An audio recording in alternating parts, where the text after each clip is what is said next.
Good afternoon. देखो बच्चों, कल हमने यूनिट सेकंड शुरू की थी और आपकी यूनिट सेकंड है स्ट्रक्चर ऑफ एटम, परमाणु की संरचना। कल हमने परमाणु किसे कहते हैं, परमाणु किन किन सब एटॉमिक पार्टिकल से मिलकर बना होता है, यानी कि जिन पार्टिकल से मिलकर बना होता है उन्हें सब पार्टिकल कहते हैं, उनकी हमने स्टडी की थी। फिर हमने चार्ज की भी स्टडी की थी, चार्ज की SI यूनिट क्या होती है, उसकी अदर यूनिट क्या होती है। साथ ही साथ हमने एटॉमिक नंबर और एटॉमिक मास के बारे में भी पढ़ा था। तो आज हम बात करेंगे आइसोटॉप, आइसोबर्स एंड आइसोटोन के बारे में। साथ ही साथ आज हम बात करने वाले हैं इलेक्ट्रॉन की खोज के बारे में। तो सबसे पहले हम बात करेंगे समस्थानिक के बारे में। देखिए स्टूडेंट, समस्थानिक को इंग्लिश में आइसोटॉप कहा जाता है। सम मीन्स समान, स्थानिक यानी कि जिनके परमाणु क्रमांक समान हो तथा परमाणु भार भिन्न भिन्न हो, इस प्रकार के तत्वों के समूह को समस्थानिक कहा जाता है। For example 1H1, 1H2 and 1H3, यानी कि जो नीचे लिखी जाती हैं उनको हम परमाणु क्रमांक कहते हैं। मैंने कल भी बोला था, तो सब में 1 1 है। और जो ऊपर लिखी जाती हैं वो एटॉमिक वेट या मास नंबर कहलाती हैं और वो क्रमशः 1 2 3 हैं, जो कि डिफरेंट हैं।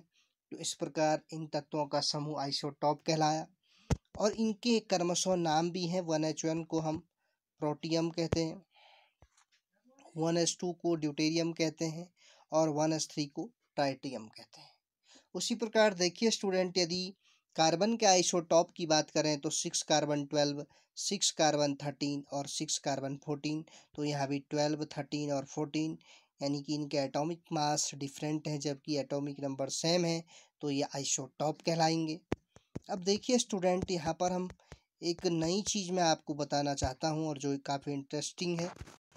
ये देखिए, हैवी वाटर, भारी जल, यानी कि हाइड्रोजन का जो दूसरा समस्थानिक है 1H2, ड्यूटीरियम के ऑक्साइड को D2O, ड्यूटीरियम ऑक्साइड को ही हैवी वाटर या भारी जल कहते हैं।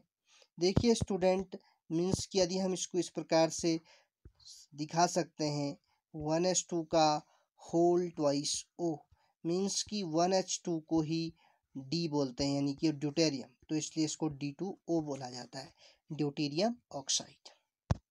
नेक्स्ट हम बात करेंगे समभारिक के बारे में।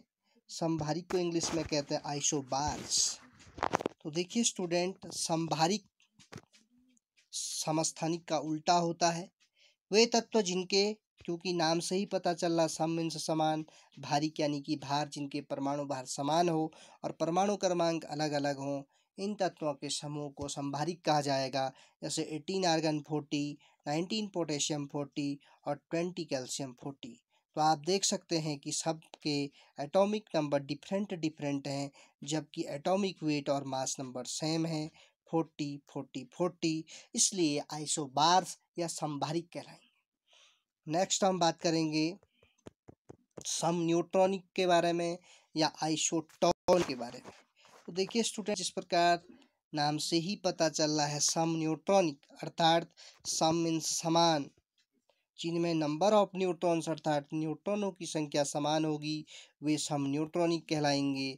और जिनके परमाणु क्रमांक और परमाणु भार तो अलग अलग होंगे लेकिन इनमें न्यूट्रॉनों की संख्या समान होगी, इसलिए इनको सम न्यूट्रॉनिक कहते हैं। जैसे for example 7 nitrogen 14, 8 oxygen 15, 8 oxygen 15 और 9 फ्लोरीन 60। अब देखिए स्टूडेंट, मैंने कल भी आपको बताया था कि यदि हमें एटॉमिक वेट और एटॉमिक नंबर पता हो तो हम नंबर ऑफ न्यूट्रॉन्स को निकाल सकते हैं। और नंबर ऑफ न्यूट्रॉन्स निकालने के लिए मैंने कल आपको एक फॉर्मूला बताया था कि एटॉमिक वेट में से यदि हम एटॉमिक नंबर को घटा दें तो हमारे पास नंबर ऑफ न्यूट्रॉन्स निकल कर आ जाती है, क्योंकि atomic number he number of protons और नंबर ऑफ इलेक्ट्रॉन्स को बताता है, यानी कि जितनी नंबर ऑफ प्रोटॉन्स होगी उतनी नंबर ऑफ इलेक्ट्रॉन्स भी होगी। तो इसलिए 7 नाइट्रोजन 14 की बात करें तो 7 इसका एटॉमिक नंबर होगा और 14 इसका एटॉमिक वेट होगा। और एटॉमिक वेट में से एटॉमिक नंबर को घटाने पर नंबर ऑफ न्यूट्रॉन्स निकल जाती हैं, यानी कि 14 माइनस 7 इक्वल टू 7। सिमिलरली यदि हम 8 ऑक्सीजन 15 की बात करें तो 15 इसका एटॉमिक वेट है और 8 इसका एटॉमिक नंबर है। यदि 15 माइनस 8 कर दें, यानी कि atomic weight minus atomic number कर दें, तो 7 इसका नंबर ऑफ न्यूट्रॉन्स निकल आएगी। उसी प्रकार 9 फ्लोरीन 16 की यदि बात करें तो 16 एटॉमिक वेट है और 9 एटॉमिक नंबर है, इसलिए 16 माइनस 9 इक्वल टू 7। तो यानी कि नंबर ऑफ न्यूट्रॉन्स निकालने के लिए एटॉमिक वेट में से एटॉमिक नंबर को घटा देते हैं। तो आपने देखा कि 7 नाइट्रोजन 14, 8 ऑक्सीजन 15 और 9 फ्लोरीन 16 सब में नंबर ऑफ न्यूट्रॉन्स 7 7 और 7 है। इसलिए इनका समूह जो है कि सम न्यूट्रॉनिक कहलाएगा, क्योंकि सब में नंबर ऑफ न्यूट्रॉन्स 777 आई है। और आज का इम्पोर्टेंट टॉपिक है और इसको काफ़ी समझने की आवश्यकता आपको होगी। इलेक्ट्रॉन की खोज किस प्रकार से हुई, क्या क्या प्रयोग किए गए इलेक्ट्रॉन की खोज करने के लिए। तो देखिए स्टूडेंट, सबसे पहले समझिए 1850 में माइकल फैराडे ने दर्शाया कि यदि किसी सॉल्यूशन में इलेक्ट्रिक करंट को फ्लो किया जाए तो इलेक्ट्रोडों पर केमिकल रिएक्शन होने लगती हैं, जिसके परिणाम स्वरूप इलेक्ट्रॉनों पर पदार्थ का विसर्जन या निक्षेपण होता है। देखिए स्टूडेंट, इसको मैं आपको इस प्रकार से समझाता हूँ। मान लिया जाए एक बीकर है और इस बीकर में कोई सॉल्यूशन भरा हुआ है। वो सॉल्यूशन कॉपर सल्फेट का हो सकता है या जिंक सल्फेट का हो सकता है। अब इस सॉल्यूशन में हमने दो इलेक्ट्रोड लिए हैं। एक इलेक्ट्रोड हमारे पास एनोड है और एक कैथोड है, और इन दोनों को हमने एक दूसरे के द्वारा बैटरी से जोड़ दिया। तो बैटरी के द्वारा इनमें इलेक्ट्रिसिटी फ्लो होगी और इलेक्ट्रिसिटी फ्लो होने के बाद इन इलेक्ट्रोडों पर केमिकल रिएक्शन होंगी, जिसके कारण इन इलेक्ट्रोडों पर पदार्थ जमा हो जाएगा या पदार्थ बाहर भी निकल सकता है, यानी कि पदार्थों का विसर्जन और निक्षेपण होता है। तो इस कंसेप्ट को आप समझ चुके होंगे। नेक्स्ट एक डायग्राम के द्वारा मैं आपको इसको सिखाने की कोशिश करता हूँ। ये देखिए,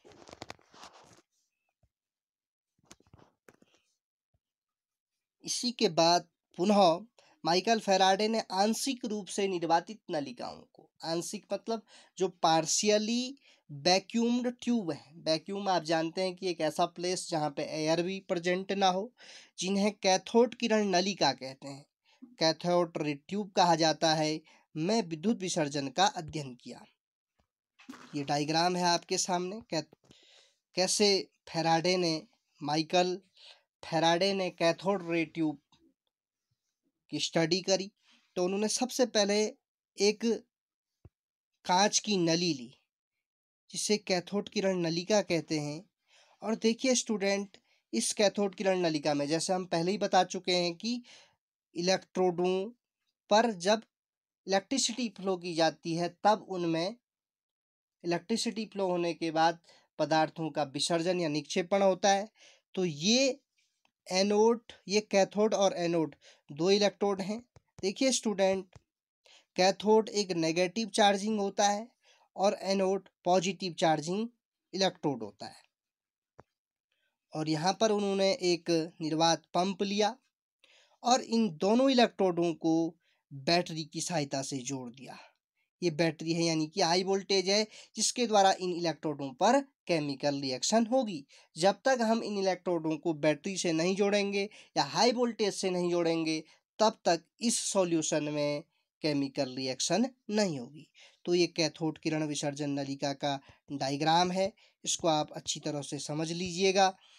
आगे देखिए स्टूडेंट, कैथोड किरण नलिका कांच की बनी होती है, जो मैं पहले भी बता चुका हूँ आपको, जिसमें धातु के दो पतले टुकड़े जिन्हें इलेक्ट्रोड कहते हैं, यानी कि एनोड और कैथोड। गैसों में विद्युत विसर्जन को सिर्फ इसके लिए कंडीशन है कि तभी विद्युत विसर्जन हो पाएगा जब ये गैसें लो प्रेशर और हाई वोल्टेज, क्योंकि आपने देखा हाई वोल्टेज की बैटरी से जोड़ा है, लेकिन प्रेशर लो होना चाहिए, तभी ये विद्युत विसर्जन कर पाएंगी। आगे यदि बात करें तो कांच की नलिकाओं में विभिन्न गैसों के दाब को निर्वातन द्वारा नियंत्रित किया गया है। इस प्रकार जब इलेक्ट्रोडों पर वोल्टेज लागू की गई, यानी कि बैटरी के द्वारा दोनों इलेक्ट्रोडों को जोड़ा गया, तो नलिका में कणों की धारा के द्वारा नेगेटिव चार्जिंग इलेक्ट्रोड कैथोड से पॉजिटिव चार्जिंग इलेक्ट्रोड की तरफ विद्युत धारा का प्रवाह हो गया। क्योंकि यहाँ पे आपने देखा था डायग्राम ऐसा था, यहाँ पे इधर आपकी कैथोड थी, इधर आपकी एनोड थी, इन दोनों को आपने इस प्रकार से जोड़ा था बैटरी से, तो यानी कि कैथोड से एनोड की तरफ इलेक्ट्रिसिटी फ्लो हो रही थी, इसलिए इनको कैथोड किरणें या कैथोड किरण कहा जाता है, क्योंकि इलेक्ट्रिसिटी कैथोड से एनोड की तरफ फ्लो हो रही है। आगे हम बात करें कैथोड से एनोड तक विद्युत धारा के प्रवाह की जांच के लिए कि कितनी अतिरिक्त और क्या क्या हम इसकी जांच करने के लिए एक अनदर उपाय दिया गया, जो इस डायग्राम में नीचे बताया गया है। इसमें उन्होंने पूरी कैथोड रे ट्यूब को ऐसी रखा, लेकिन एनोड में एक छिद्र बना दिया तथा एनोड के पीछे की नली पर एक स्फुरदीप्ति पदार्थ, यहाँ पे एक नया टर्म आया है स्फुरदीप्ति, इसको इंग्लिश में कहते हैं फोस्फोरिसेंस पदार्थ, फोस्फोरिसेंस सब्सटेंसेस या मटेरियल, यानी कि स्फुरदीप्ति पदार्थ जो जिंक सल्फाइड का होता है, का लेप किया जाता है। जब ये किरणें एनोड के छिद्र में से गुजरकर जिंक सल्फाइड की परत पर टकराती हैं तो वहाँ एक चमकीला चिन्ह बन जाता है, तो इन्हीं पदार्थों को स्फुरदीप्ति पदार्थ कहते हैं। मीन्स कि स्फुरदीप्ति पदार्थ वे पदार्थ होते हैं जो स्वयं के प्रकाश से नहीं बल्कि उत्सर्जन से चमकते हैं, या आप ऐसा कह सकते हैं, इसका एक एप्लीकेशन है हमारी डेली लाइफ में। आप देखते हैं कि बरसात के दिनों में जब डीजल या पेट्रोल सड़कों पर गिर जाता है और उसके बाद मौसम खुलने के बाद जब उस पर सनलाइट पड़ती है तो वो तेल चमकने लगता है, यही स्फुरदीप्ति या फॉस्फोरेसेंस का एक एग्जाम्पल है। अब आगे देखिए स्टूडेंट, ये इस प्रकार से उन्होंने इस डायग्राम को थोड़ा और कन्वर्ट किया। कैथोड और एनोड सेम रही, कैथोड रे ट्यूब भी सेम रही, निर्वात पंप भी सेम रहा और ये हाई वोल्टेज भी सेम रहा। लेकिन यहाँ पे एक नई चीज़ क्या हुई कि ये देखिए, यहाँ पे एक प्रतिदीप्ति पदार्थ ले लिया गया और ये प्रतिदीप्ति जो काले रंग से दिखाया गया है इसके अंदर, वही फॉस्फोरेसेंस लेप किया गया और यहाँ पे लेप किया जाता है जिंक सल्फाइड का। आगे हम बात करते हैं। अब देखिए स्टूडेंट, इस एक्सपेरिमेंट के क्या क्या रिजल्ट प्राप्त हुए और इन रिजल्टों की सहायता से इलेक्ट्रॉनों के बारे में क्या डिसीजन निकाले गए वो मैं आपको बताता हूँ। सबसे पहले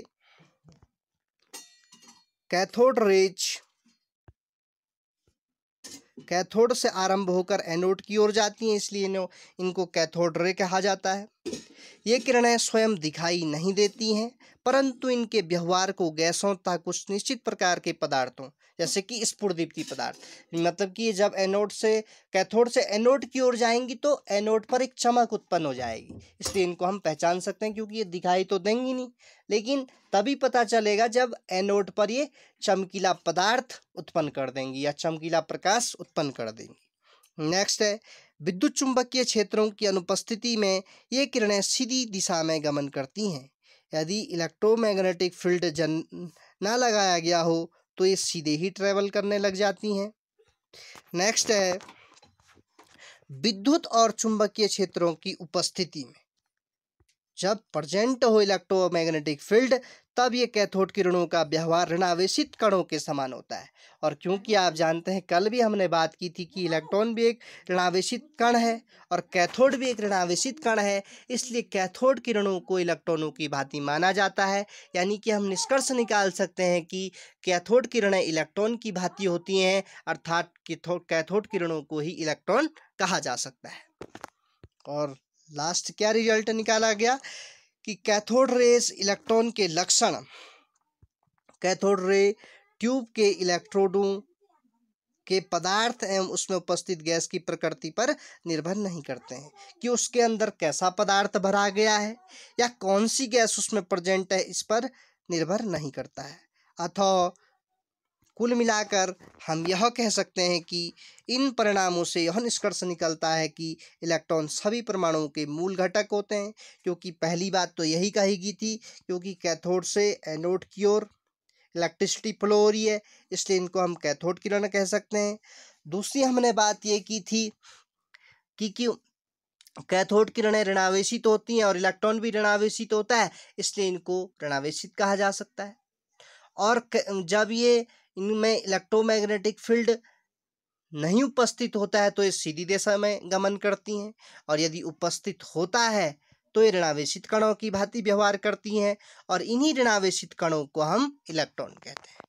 तो देखा स्टूडेंट, इस प्रकार से किस प्रकार माइकल फैराडे ने कैथोड रे ट्यूब या वैक्यूम कैथोड रे ट्यूब की सहायता से इलेक्ट्रॉनों की खोज की और अपने एक्सपेरिमेंट से जो निष्कर्ष निकाले उनके आधार पर इलेक्ट्रॉनों को समझाया और ये कहा कि इलेक्ट्रॉन किसी भी पदार्थ के मूल कण होते हैं। तो आज हमने बात की समस्थानिक, समभारिक और समन्यूट्रॉनिक की, साथ ही साथ इलेक्ट्रॉन की खोज के बारे में। कल हम प्रोटॉन और न्यूट्रॉन की खोज के बारे में बात करेंगे। ये आपका काफ़ी इंटरेस्टिंग चैप्टर है। Thank you very much. Have a nice